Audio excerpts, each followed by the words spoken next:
everybody. Hi, it's Polly and Taylor from Beaten Jeans, and we're about to do our 4th interview on stomach cancer awareness. We're going to invite Jessica in, otherwise known as Madam Hookah? Hookah. We think it's Hookah. We're going to ask her. And we want to just tell you guys, if you guys are interested in having your story told, if you want to be interviewed, you can DM us or leave a comment in the description box below. And here we go. Here's Jessica. Hi, Jessica. Hi. I'm so excited. How are you? Good. How are you doing? I'm doing great. I'm so sorry about all the tech difficulties. It's all good. Thank you for being patient. Yeah. So we have been following you for a long time since we started Beaten Jeans, we've been following you. And okay, tell us how you say your name. Jessica. Okay. No, your Madame handle. I'm Jessica, but the handle is Madame Weka, which means like empty Madame. But yeah, it's just like a void. Madame that's Weka? now in my Oh, okay. Very cool. Very cool. And the void being your stomach, I take it? Yeah. So your journey began in 2016 when you were tested and you discovered that you had the CDH1 gene. So did you have a family history? Is that why you were tested? Yeah, so I have a family history of breast cancer. My mom had breast cancer in her early 50s, and a few years later, her sister got diagnosed with breast cancer. So my sister and I always knew that there was something there, something weird. And I think we tested back when we were teenagers, but of course, like those tests, medicine has advanced so much. So eventually she decided, because she's a doctor, so she decided she was going to get rid of hers no matter what. Like, she didn't even test for anything. She's like, I don't want them. I'm just going to go ahead and do it. And since she's a doctor, she had all these connections, and insurance like basically paid for the whole thing. And I'm like, how am I going to do that? If I don't justify that I have something, I might not be able to do that, and I can't pay this out of pocket. So I'm like, I'm just going to go do some testing, and like, we'll see how it goes. Like, just a check mark. So I went in to my PCP, and he did a full panel. I didn't know that. I remember that the results took so long, and they called me. They're like, oh, they're going to be like a month late. I'm like, it's fine. Like, I don't care. I wasn't expecting anything. Right. So the day I got the call was, I remember it was a Friday. I was feeding my son, who was 14 months at the time. And I got a call. It was like 7 p.m. I got a call from my doctor. I'm like, this is weird. Wow, that's late. So it's pretty late. So I answered, and he's like, Jessica, I have good news for you. You don't have the BRCA gene. I'm like, oh, okay, good. He's like, the bad news is that you do have a genetic mutation called CDH1. I had no idea what he was talking about. And then he said this.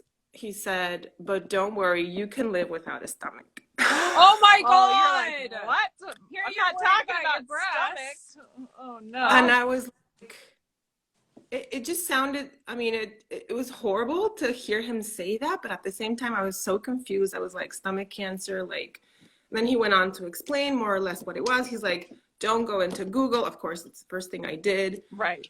But he was like, you can do this. And I'm like, he must be on drugs or something. It's right. He popped a pill. But I was like, even if I have something, I mean, stomach, it would be something that I have to worry at my old age. I didn't even register anything. It was just like, so he told me, he was like, I'm going to send you all the results to your email. We hung up. I was like in shock. I think I threw my baby into bed and like started Googling everything. My husband wasn't there yet, so I'm like frantic trying to find anything. The phone rings again, and it's the doctor again. He's like, by the way, I would advise that you go and get life insurance right now, because you will be denied at a later point. Right. Wow. And I'm like, okay. I already had 2 in place, which were very big. So I was like, I don't have to worry about that. I'm going to have to worry about the other stuff. So that was the first initial shock. Yeah, because Yeah, once it they is. start talking about life insurance, you almost know, like, okay, I need to take this serious. Yeah. So so you probably got online and you're like, oh my gosh, I have to have my stomach out. Did you know anybody, like, did you, when you started researching, did you start finding people immediately that had CDH1? I did not, because I wasn't on any Facebook groups. I remember looking at people up on Instagram, so I found a few people. I found Mhm. this girl who lives in the Netherlands, and we spoke on the phone. Um, this other girl in Germany, and we also chatted. But they were like sprinkled, so a few people here and there. I would connect with them on Instagram, but not so much on Facebook. I'm sure the Facebook group would have been super helpful at that time, because I felt very lonely. Right. Yeah. And actually, it's funny because I thought the mutation came from my dad's side initially. And I called him that day. I'm like, I think this is coming from you, because he had esophageal cancer at the joint. Uh-huh. So I'm like, this is all cancer everywhere. But no, it turned out it was from my mom's side. But yeah, those first weeks I had to be medicated. I could not function. I was very anxious, and I was like, I was a mental mess. It was probably like Oh my one gosh. of the Yeah, that worst was our parts. initial shock. It was like, yeah, Right. So wow. you didn't have any family of stomach cancer, breast cancer only, and it was on your mom's side. Well, yeah, I had my great grandfather, my grandmother's dad, died of stomach cancer in his 50s. And yeah, that's the only case we know as of yet. And he died maybe in the, I mean, if he was in his 50s, I mean, this was a long time ago, 75 years ago. So, but Right. we know it was stomach cancer, and it was signet cell. That Okay. much we know. Okay, so you got your diagnosis in 2016, and then you also had your total gastrectomy in 2016. So Yeah. was it something that, like, you started reading about it and you said, okay, I have to do this. I'm going to have my stomach out? Well, things happened pretty fast from there on. So I started doing research. What is the best place to do this? And fortunately, I was fortunate enough to be living in New York at the time. So I went directly to Sloan. To get into Sloan, you have to have a pretty good reason. So when I sent my results to get my initial appointment with the genetic counselor, they took me right away. Like, it was almost like the next day. And I just came like very cocky with my family history. I'm like, yeah, you're gonna tell me that I don't need to do this, of course, because Right. look at all, like my great grandfather is like, blah. So I was very, very confident that they were gonna say, no, you don't need to do this. Right. Yeah. Of course, I was wrong. After that, they were like, well, yeah, no, this is pretty much the only way out. They made appointments for my biopsies almost right away, and I saw Dr. Strong almost right away as well. So I remember I went in, this was like maybe like a Friday. The next Thursday, I had the endoscopy for the biopsies with Dr. Shatner, or it was like Wednesday. Mm-hmm. And I remember asking him, like, if there's something like really wrong down there, because you never know, will you be able to see it and tell me when I wake up? He's like, yeah, if you have like stage 4 or whatever, I'll be able to see it. And so when I woke up, he was like, no, everything looks fine. I took biopsies here and there.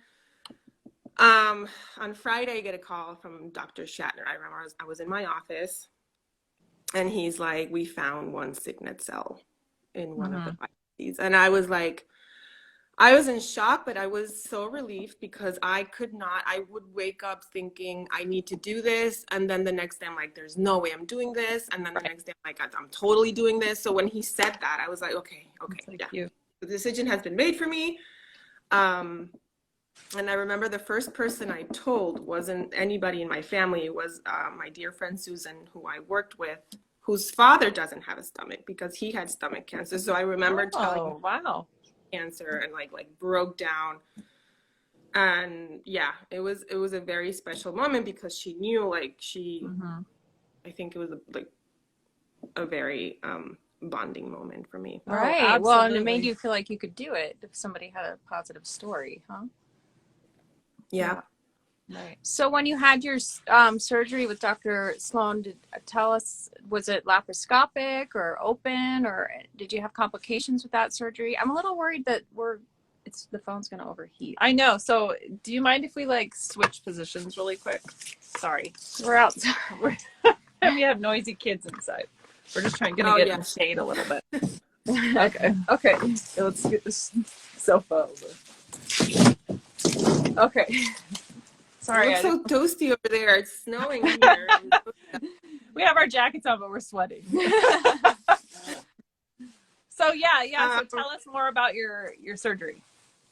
So yeah, I went with Dr. Strong, and she strongly suggested, no pun intended, that I did this right away. She's like, I wouldn't wait too much. My brother was getting married in San Francisco, so I really wanted to go there and see family and just have like this last hurrah of like eating. I wasn't even hungry, which was the worst part. Like I couldn't even eat because I was just so stressed. So I'm like, I should be eating more. So then I waited till after the wedding to have the surgery. So I found out about the mutation September 16th, and I had my stomach removed October 24th. Oh my gosh! A little over quick. a month. Wow. That's not a lot. It was really that quick. Right. And she wanted to do it quicker, so it would have been even like worse. Wow. And what did your pathology show? Did it show more signet cells? It did show it did show more. It showed like an area of like a cluster, but everything was like nothing was stage 2 or anything. So I just got on time. It was a robotic surgery. So they only did like little holes. And then through the belly button, which is like the biggest scar, but you can't really see it. Right. Yeah, I mean, as far as the complications, yeah, I had some because my body overproduced scar tissue around the joint, so it went down pretty quick. So right, like almost a week after my surgery, I couldn't keep food down because it just wouldn't go. Wow. Okay. And they were like, no, this is very common. I mean, it's not common for it to happen this quickly, but there's a few things we can do. We can put a stent, we can do a dilation, but dilations at that point were like risky because you're still healing. So I'm like, so then the nightmare began because basically I was in and out of the hospital for the next 4 or 5 months. Oh my gosh. And you have a 1.5-year-old baby with you. Yeah. Oh my gosh. Around 40 nights in the hospital for wow. Not trying to dilate you. Yeah, because I had a tear at one point, and every time they put a stent twice, and it was like the most horrible thing you can even think of. It's just like a tube that sits there and you feel like there's a lion like scratching your insides. Oh. Is that's like, so clarify that for me. A stent, they put something down your esophagus, or what do they do? It's like a mesh tube that they put at the joint so that it stays open and the food passes. Okay. Oh. But it was painful and it caused me nausea. So it was the same. It was even worse than having Didn't fix anything. So are you awake when they're doing that, or when you woke up you felt that horrible pain? Yeah, all the time, 24/7. And I remember, oh my God, this is horrible. But like, so the first time they put it in on Friday. By Monday, I was like, take it out. I can't take this anymore. They took it out. Then I think I had a few dilations. Then there was a tear. And I woke up one day. This is gonna sound horrible because it was like a scene of a movie. And I wake up and there's Dr. Shatner, and he's like, I'm sorry, there was a tear. And I had to put a stent again. And I was like, no, we just got it out. The puke bucket, which was clean, and I threw it at him. I was still like sedated, but like, I'm like, how dare you? I told you never to put that in me again. Like nurses came in and like grabbed me and like put like a tranquil. I don't know what they put. Oh my gosh. I went berserk. And then of course I apologize profusely, Dr. Shatner, if you ever see this. I am so sorry. You are the best doctor in the world. And I went completely off the rails. But yeah, so Was it that was, a better experience? That was the second stint. Was it was no, still terrible? that was the worst part actually of the whole entire thing, because I had to be put on, I don't know what medication, but I couldn't function mentally. I was like in a haze because I was in pain 24/7. Right. Fortunately, I had my own room. I think I stayed 2 weeks that time, and I was just like drugged, in pain, and miserable. And they were like, "Yeah, you're gonna have to wear this for like 4 weeks." I'm like, I'm not. I can't do this for 4 weeks. And I was just like away from my family at that point. My husband couldn't be there because he was taking care of our boy, so it was very, very horrible. And I didn't want anybody to come because like nobody could understand what I was going through. Right. Yeah, did you have your friend's dad? Were you able to talk to him during that whole experience and sort of, compare stories and get his opinion on things? I never did. I never did talk to him. I don't know. I think they're Chinese, so I don't even know if he speaks English well. So maybe that would be like a cultural barrier. So much has changed just since 2016. Like hearing your story, it's just baffling to me it's so cool that we have all these resources now. We've got No Stomach for Cancer, and we have the community. Yeah, so the Facebook group. That had to have been so hard for you. I'm so sorry. Yeah. But okay, so let's fast forward to today, because obviously you're feeling a lot better and you've recovered from the surgery. How has it affected your life today? Have you had any long-term complications with it?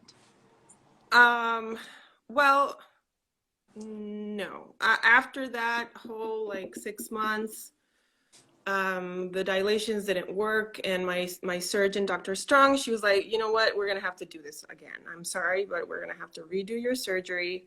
No. Another stent? No, like another actually, like she was gonna redo my whole insides, like another total gastrectomy, but minus the stomach. So she went in there, cut again, join again, did other type of stitching, and I'm like, I can't live like this forever, so let's do it. So after that, I only needed a few dilations after that, and I was completely fine. So yeah, I had to redo the surgery, and it was like completely, like it was night and day. It was really wow. So I wonder what she did. Yeah, what was different from the second surgery to the first? What did she have to fix in there? So she found like there was like this big thick donut that was like the scar that wouldn't budge, and she's like, I removed that. I did another type of stitch that's like more scar friendly or something like that she explained, and then she was like, you should be fine now. I'm like, okay. So I was terrified when I went in for those dilations. I was terrified, but it was fine. And after that, I mean, my life was pretty normal. Like I started eating, I can eat anything I want. The only thing that is really iffy is like cereal with milk, but I don't crave it anymore. I don't crave sweets anymore. Like you could put ice creams and cakes and candy, and I was like I had a super sweet tooth before, so that's kind of odd. Did it make you have dumping when you ate sweets, or just you had like an aversion to it? No, I just don't crave it. Oh, interesting. The only thing that's like really, and it's not a bad thing really, but as soon as I eat my first morsel of the day, I go straight to the bathroom. So if I have like to be somewhere in the morning, I will not eat anything, or I will make sure that I plan that accordingly. Yes. At least it's just in the morning, huh? It doesn't happen or evening. Yeah, and it's never been disruptive. I've traveled. I went to India, and it's never been like, I've never been stranded, like, right. Do you have a problem drinking water? We heard that drinking water is... I don't have it like in the sense that it bothers me or it tastes bad. No, I did at first, and it felt like heavy, but I made myself like not averse to water, so I kept drinking it even if it was iffy, and now it's totally fine. I can chug it if I want to. And I can drink. About, do you have to have any infusions, vitamin infusions or anything? I take B12, the sublingual version, and that has worked for me for 5 years. So I don't take shots for that. I did have a period where I did need iron infusions for a while. I had like maybe 3 or 4, and then my levels have been normal. I just checked them, so That's great. everything is totally normal. So That is so encouraging. So you had a really bumpy road in the beginning, but now today you're just normal. yeah, it was a mechanical problem. Like Right. it's even like more frustrating because, well, less, it was frustrating at the time, but at the same time, it's like, okay, this has a solution. It's not something that, Right. Right. so yeah, So I'm now, so you were probably one of his first gastrectomies, or Hers. Oh no, my God, no. She No, does these you've done with them her before? eyes closed. No, she's one of the best in the country, and she does these every week. Yeah. And Oh, wow. everybody comes from all over the world to So have. it goes to show you that there's always something to learn, and there's always improvements to be made. That's really cool. I have Yeah. a personal No, question. and I Did went. your sister ever end up getting tested? Did who? Your sister.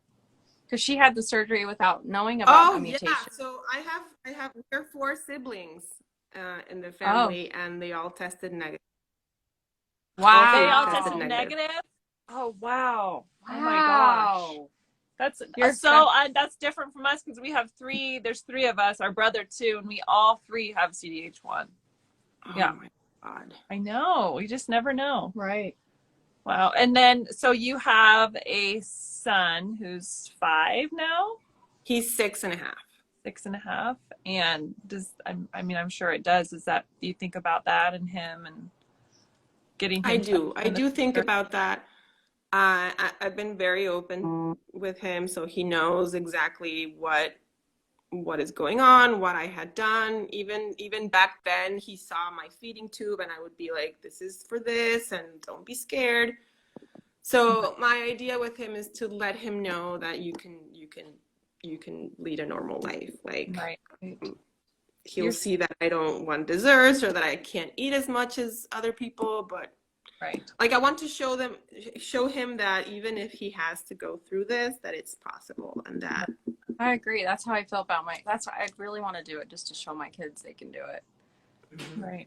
Yeah. What an inspiration and You what a are. good role model. That's incredible. It is. It's so cool because you're our 4th interview, and we've had 3 of the interviews have been people who've had total gastrectomies, and you guys have all had like positive outcomes. So it's really good to be talking to you guys for us because we need that clarification because we still haven't decided. We do that back and forth thing that you did. I'm gonna do it, not do it, do it, not do it. Even though I've had signet cells, I still can't commit. Right. Oh, I know, Polly. I know. I understand. It's not easy, and I wouldn't wish this to anyone. No, that's terrible. Yeah. And how are you doing post mastectomy? How's I'm that going? finally done. 4 surgeries later. Oh my God. But I'm that was a done. journey, right? Yeah.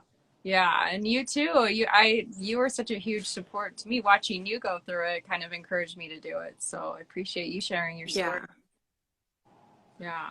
Yeah, I'm so glad that's over too. I just I'm done. No, you are. You did a check off the box. You're done. I know. Done. We got our roads ahead of us. Well, okay, so you know that we teamed up with No Stomach for Cancer to do the Icy Pants Challenge. Are you going to participate and pour that bucket down your pants? Okay, what do I have to do? I just have to... Yeah, you have to take a cold bucket of water, dump it down your pants, record it, tag 3 people that you want to do the challenge. Go to nostomachforcancer.org, hit the Icy Pants Challenge button, and donate $10. And it goes towards their organization where they raise awareness and money towards research. Yeah. Yeah. Of course I'll do it. Awesome. Yay! Good. We're looking forward to watching you. Well, thank you so much for taking the time. And is there any like bits of advice or wisdom that you can leave us with? I would say mental health is one of the biggest issues for that people need to take care of. As you probably have read, the stomach is connected strongly to the brain. So once you remove that, it's like you remove part of your brain. Yeah. So all the levels of like, all those good things that happen that make you happy, that make you cope, those things might change. So I would say have a mental health professional in your back pocket ready to go. Don't do what I did, where I was begging at the hospital to see a psychiatrist, and it was an emergency. Like I needed someone right away. So talk to someone, have someone guide you, and be ready to help you with medication, because you do need it. I needed it, and I still need it. And I think it's pretty common for people to need a little bit of support in that area. Absolutely. And I know you don't like drugs and all those things, but When you sometimes need it, you need it. Yeah, that's what they're there for, right? Yep. yeah. Yeah, absolutely. And that's So- something I didn't even think about, I but didn't that's either. true. There is You're a right. correlation between the brain and the stomach. So that's really interesting. Wow. Yeah. Well, we so appreciate you taking the time to meet with us today. We're so happy to finally talk to you. I know. I mean, we've been So talking cool. to you for several years, but never Face to Yeah. face. I know. Why did we wait this long? I don't know. Yeah. Oh, my husband is like, Thank you so much. Have a fabulous rest of your Sunday. thank you too. Have a Okay. wonderful week. Bye. Happy Thank you, holidays to Jessica. you too. Bye. Bye. Thank you too.